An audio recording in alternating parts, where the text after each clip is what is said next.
Question is here that there are many Muslims who work for social welfare of people, and they claim that humanity is greater than any religion, including Islam. Is this statement correct? This statement is false.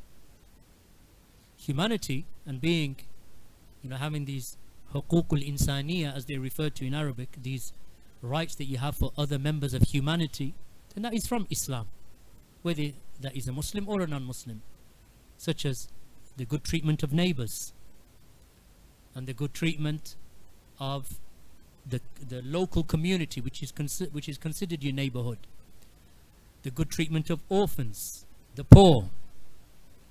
Then all of this has already been confirmed in Islam. Good treatment of even slaves, such that there are many, many expiations in Islam that require the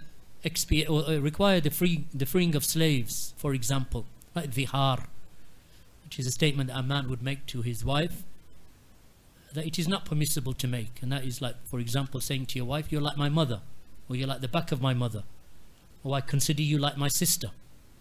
Then this is referred to as ad-dhihar. From the expiations of ad-dhihar is to free a slave. A broken oath, you swear by Allah that such and such you will do it, and you don't do it. To expiate for that, you free a slave. So therefore Islam already has these huquq even towards the animals. Like the Prophet ﷺ said, he said that this camel complained about its mistreatment, that it was beaten and mistreated. "O owner of the camel, treat them well, treat the animals well. Even the animal has a right over you. Your wives have rights over you. Your children have rights over you. The poor, wherever they are in the world, the masakeen, the fuqara, those in poverty, those who are homeless, all of them have rights." As for claiming that humanity is greater than any religion than Islam, if they mean by humanity that religion plays no part and should play no part in the relationships between humanity in the way that they treat themselves, then this statement is batil, if not kufr.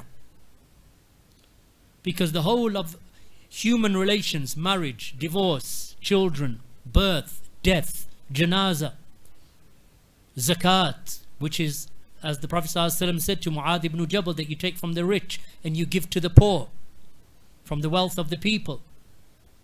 All of that. So which humanity is better than this? What humanity are you talking about? If you're talking about humanity as a philosophy and as a way of life, that you believe that that this humanity, maybe you are referring to humanism, which is of course kufr. But if you're talking about humanity, that treating people well,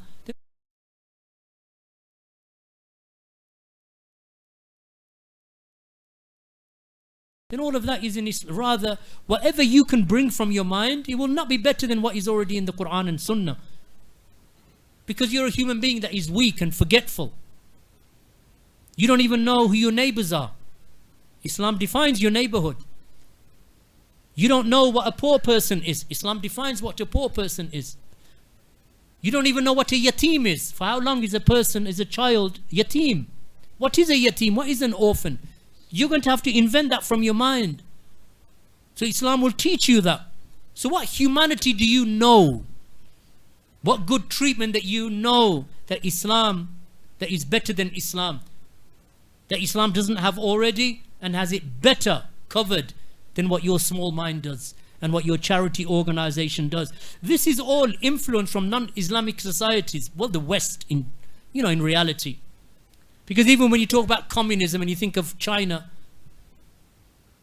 communism is really the writings of Marx, the European, Engels, Marx.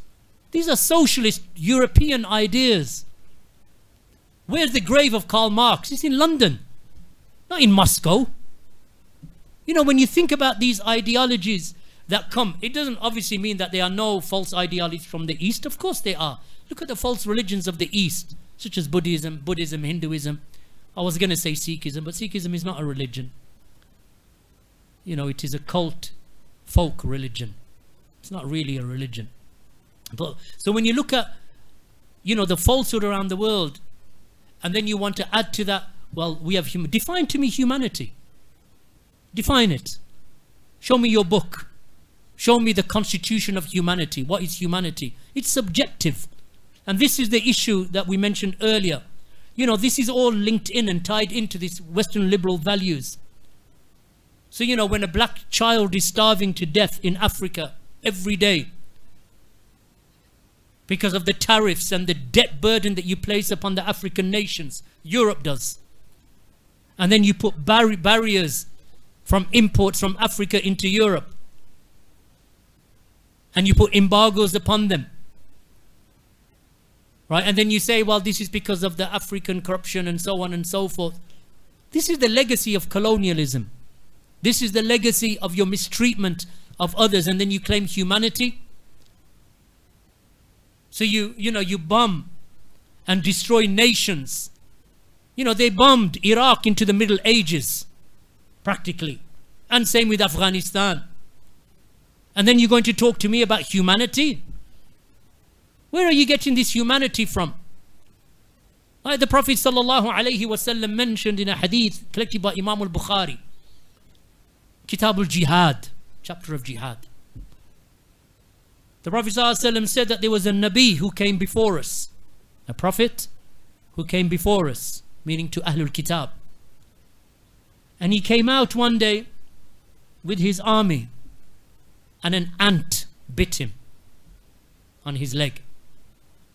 So he said to his companions, go and find the nest of the ants and burn it down. And it was done. So Allah subhanahu wa ta'ala addressed this Nabi. And he said to him, one ant bit you and you killed all of them. That's humanity. But it is revelation. Where did Bukhari put this hadith? Chapter of Jihad. Can you see why? Where's their humanity? This is the humanity that you're borrowing from them. One man harms you, or one group of people harm you, and you kill 800,000? That's humanity. You send another 2 million as exiles from their own land, and you call that humanity?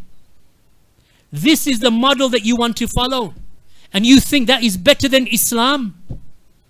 That is better than the Quran? That is better than Hadith? That is better than the guidance of Allah's Messenger sallallahu alayhi wasallam? This is the statement of an ignoramus who watches too much social media and is convinced that what they are is inferior. They are convinced that the Islam that they have is inferior. This is the inferiority complex that is on the shoulders of many people who don't understand the Quran, that Islam gives honor. When a person is a Muslim, he walks with his head high because he knows that this Islam that I'm upon, it fulfills the rights of Allah. And it fulfills the rights of the makhluk, of the creation, of the poor, of the rich, of my wife, of my children, of the orphan, of the Jew, of the Christian, of the animal, even of the ant. This is Islam. Your body, your own body has rights over you, as the Prophet ﷺ said in a hadith. Your body has rights over you. Pray a part of the night and sleep a part of the night. Fast sometimes and break your fast sometimes. Indeed, your body has rights upon you. As the Prophet ﷺ, what humanity are you talking about? What humanity? The greatest number of deaths in any war in the history of humanity as we know it was committed in Europe in the last 100 years. More people were killed in the wars, in the 2 world wars of Europe, in the middle, in the heartlands of Europe, in 2 world wars than collectively in human history as is recorded. What humanity are they going to teach you? One ant bites you and you destroy the whole, you burn down the whole nest of ants. What was Hiroshima and Nagasaki? There have only been 2 occasions when the atomic bomb was used. Only 2 occasions. Nagasaki and Hiroshima. Both Western powers. America against the Japanese. What humanity are you going to bring to us? Of course, Gen Z wouldn't know that because they're too busy TikToking. They're not learning history. They don't know Arabic. They don't know Quran. They don't know Hadith. Even in their own language, they have books in Urdu or English, but they won't read them. Too busy TikToking. Who's throwing a cake in whose face? What this hip-hop star is doing? What this celebrity is doing? What's the next movie? What's this idiot jumping around on TikTok for? And you laugh and you spread it. That's Gen Z. Except for those whom Allah subhanahu wa ta'ala has saved from them. Can you imagine these going to open up Bidayah wa Nihaya of Ibn Kathir? How many volumes? You got it up there. 15 volumes, Bidayah wa Nihaya, the history of the world. Ibn Kathir died 774. He wrote the history of the world from the beginning of creation up until his era, 1774. 774, over 700 years ago, he died. They can't get past 30 seconds of a TikTok without getting bored. How are they going to open up a 15-volume book? Tarikh Baghdad, Tarikh Dimashq, Seerah of Rasulullah sallallahu alayhi wasallam, Al-Fusul fi Siratul Rasul of Ibn Kathir, chapters in the biography of Allah's Messenger sallallahu alayhi wasallam, 1 volume. They won't even open that. 1 volume too much, yaar. I ain't got time for that. I've got to go and play football. After that, I've got to make a video. Then I've got to send selfie. That's the world you're living in. It's pathetic. I mean, what other word can I use? And then they wonder why this generation is in crisis. This crisis is self-inflicted. You have access to information and knowledge that no generation before you had. You have access to libraries, Islamic libraries of the books of the Salaf that no one in the West or in Pakistan before you had, because of the printing press and because of online material, authentic. But you're too busy on YouTube watching this idiot and that idiot. That's all you're doing. Look at this one punching out that. Oh, look at that car crashing into that car. That's all. That's the life of Gen Z. It's a sad reality. Right? But this is a car crash that's waiting to happen in your life. Because it's going to catch up. Because death is going to come to you. It's going to come to every single one of us. That's why the Prophet ﷺ said, remember often the destroyer of pleasures, al-maut. Remember often that which will destroy this pleasure that you're going through, these desires and lusts that you're following. What is the thing that will destroy it? Maut. So that's why you find these people coming along and saying that humanity is greater, because you don't know what humanity is. You don't know what religion is, so how can you comment? How can you comment? You don't know what religion is and you don't know what humanity is. So with what measure are you measuring that this is better than the other? Because at least when you compare two things, you got to have the ilm of both. You know, if I say Chinese food is better than Indian food, how do you know? Have you tasted them? No, I only eat Turkish. But then how do you know one is better than the other? I saw it on YouTube. Gen Z.